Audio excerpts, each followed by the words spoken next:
किसान एवं बागवान साथियों नमस्कार। तो आज मैं बहुत ही महत्वपूर्ण टॉपिक पे बात करना चाहूँगा। ज़मीन की उपजाऊ शक्ति को हमें कैसे बरकरार रखना है। काफ़ी सारे लोग बागवानी पे उतर चुके हैं और काफ़ी सारे लोग ऐसे भी हैं जो बागवानी करना चाहता है और प्लांटेशन करना चाहते हैं। तो सबसे पहले बात आती है कि हमें अपने मिट्टी की उपजाऊ शक्ति कैसे बनाए रखनी है, फर्टिलिटी को हमें कैसे बरकरार रखना है। तो आजकल लोग पशुपालन करना नहीं चाहते हैं। पशुपालन करना लोगों ने लगभग छोड़ दिया है, क्योंकि जब हम पशु पालते हैं तो तभी हमें गोबर मिलता है और गोबर से ही हमारी ज़मीन की उपजाऊ शक्ति बढ़ती है। तो उपजाऊ शक्ति को बनाए रखने के लिए हमें गोबर की बहुत ज़्यादा ज़रूरत होती है, बहुत ज़्यादा आवश्यकता होती है। अगर बात करें खादों की, फर्टिलाइज़र की, तो फर्टिलाइज़र तो बाद की बात होती है, लेकिन पहले हमें गोबर की आवश्यकता होती है और गोबर के लिए पशु बहुत ज़रूरी होते हैं। और पशुपालन किसान और बागवान साथियों की रीढ़ की हड्डी होती है। तो रीढ़ की हड्डी का मतलब आप समझते हैं कि रीढ़ की हड्डी कितनी ज़रूरी होती है मनुष्य के जीवन को चलाने के लिए, मनुष्य के शरीर के लिए।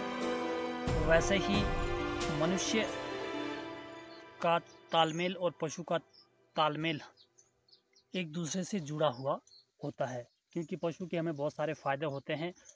शरीर के लिए जो हमें विटामिन की ज़रूरत होती है, प्रोटीन की ज़रूरत होती है, कैल्शियम की ज़रूरत होती है, वो हमें दूध से मिलती है। वैसे ही हमें अपनी फसलों के लिए, अपने बागीचों के लिए, पौधों के लिए कैल्शियम की ज़रूरत होती है, नाइट्रोजन की ज़रूरत होती है, फॉस्फोरस की ज़रूरत होती है, जो कि हमें गोबर से मिलती है। गोबर में संपूर्ण पोषक तत्व पाए जाते हैं।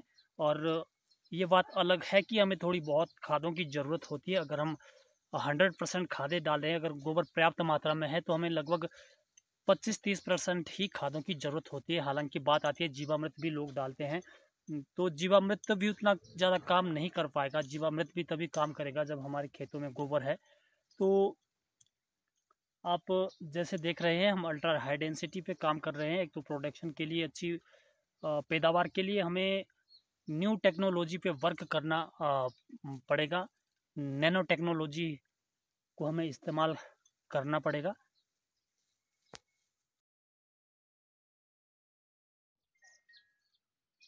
जैसे कि आप सभी लोग देख पा रहे होंगे, ये मैंने गोबर डाल रखा है और साथ में लहसुन भी इसमें लगा हुआ है पूरे खेत में। अभी लहसुन कम दिख रहा है क्योंकि मैंने गोबर इसमें डाल रखा है। हालांकि मुझे खाद की ज़रूरत पड़ेगी, लेकिन 100% मुझे फर्टिलाइज़र पे नहीं जाना पड़ेगा, क्योंकि इसमें गोबर पर्याप्त मात्रा में डला हुआ है। तो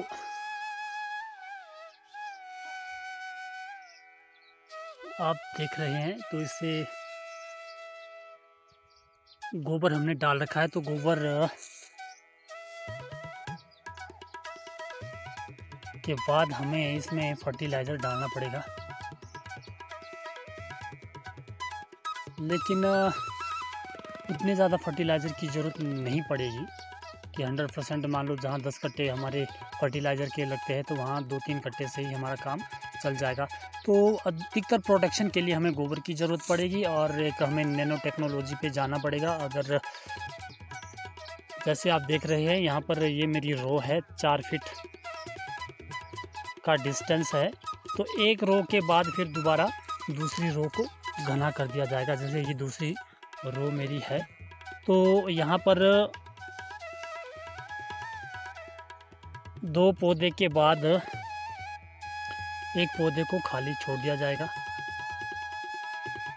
2 पौधे के बाद एक पौधे की जगह को खाली छोड़ दिया जाएगा, फिर 2 पौधे लगाए जाएंगे, फिर एक पौधे को खाली छोड़ दिया जाएगा। ये नैनो टेक्नोलॉजी पर वर्क है। फिर चलने की, जहाँ तक रास्ते की बात है, तो एक रो को हम रास्ते के लिए छोड़ेंगे ताकि बीच में हम जा सके। दूसरी रो को घना करेंगे, फिर तीसरी रो को खाली छोड़ेंगे। इस तरीके से हम जो ये बीच वाला जो डिस्टेंस है, बीच में जो हमने सघन खेती पे काम कर रहे हैं, तो जो पहली रो और तीसरी रो है वहाँ से हम बीच वाली रो को कंट्रोल कर सकते हैं। फिर नीचे को आप देख सकते हैं, यहाँ पर साइड में जैसे ये हमारे पास पलम का प्लांट लगा हुआ है और बीच में थोड़ा सा रास्ता चलने के लिए है, और यहाँ पर भी ये पलम का प्लांट लगा हुआ है, ये देख सकते हैं। ये पलम का है, निचली साइड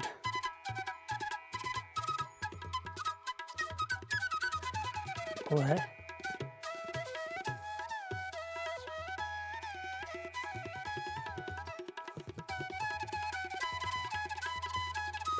तो अच्छी पैदावार के लिए हमें ज़मीन में गोबर की ज़रूरत होती है, गोबर की आवश्यकता होती है। तो सभी किसान बागवान साथियों से मेरा निवेदन है कि ज़मीन की फर्टिलिटी बनाए रखने के लिए गोबर अपने ज़मीन में ज़रूर डालें। खाद बाद में डालें, खाद तो हमें उसी हिसाब से डालनी पड़ेगी,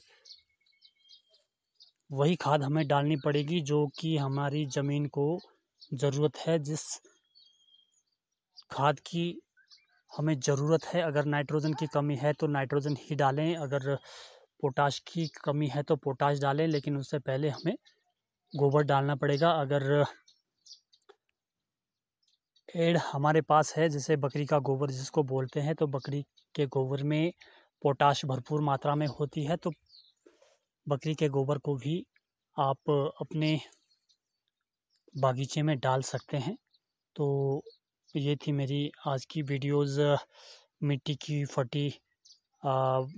मिट्टी की उपजाऊ शक्ति को बढ़ाने के विषय में, कि किस तरीके से मिट्टी की उपजाऊ शक्ति हमें बढ़ानी है। तो उसके लिए गोबर और जो बकरी का गोबर होता है उसकी हमें आवश्यकता होती है, और बाकी सघन खेती पे हमें जाना पड़ेगा।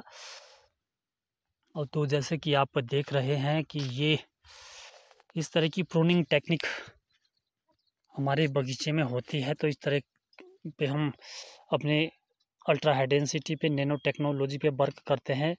हमारी छोटी ब्रांचेज होती है और इसमें हम मेन स्टेम के पास ही यहाँ पर फ्रूट लेना शुरू कर देंगे। जैसे ये ब्रांच है तो इसमें हम यहाँ से फ्रूट लेना शुरू करेंगे। आगे हम ज़्यादा से ज़्यादा लास्ट हमारी ब्रांच यहाँ तक ही आएगी लगभग। वो भी यहाँ तक हम पहले फ्रूटिंग एरिया यहाँ से लेकर यहाँ तक पूरा बना करके रखेंगे। और इस हिसाब से आप देख सकते हैं कि हम अपने बगीचे में कितनी घनी प्लांटेशन कर सकते हैं। जैसे यहाँ से यहाँ की दूरी हमारी है 4 फीट, तो इसके बाद हम एक रो को छोड़ करके इन दोनों प्लांट के बीच में यहाँ पर दोबारा से प्लांटेशन कर सकते हैं। जैसे एक प्लांट यहाँ पर लगा दिया, फिर एक 2.5 फीट को छोड़ करके दूसरा लगा दिया, फिर बीच में एक पौधे का गैप छोड़ दिया। तो मिलते हैं नेक्स्ट वीडियोस में, तब तक आप मेरी वीडियोस को देखिए, इसको समझिए और nano technology ultra high density पे जो हमारा वर्क है उसको अच्छे से समझिएगा। Thank you.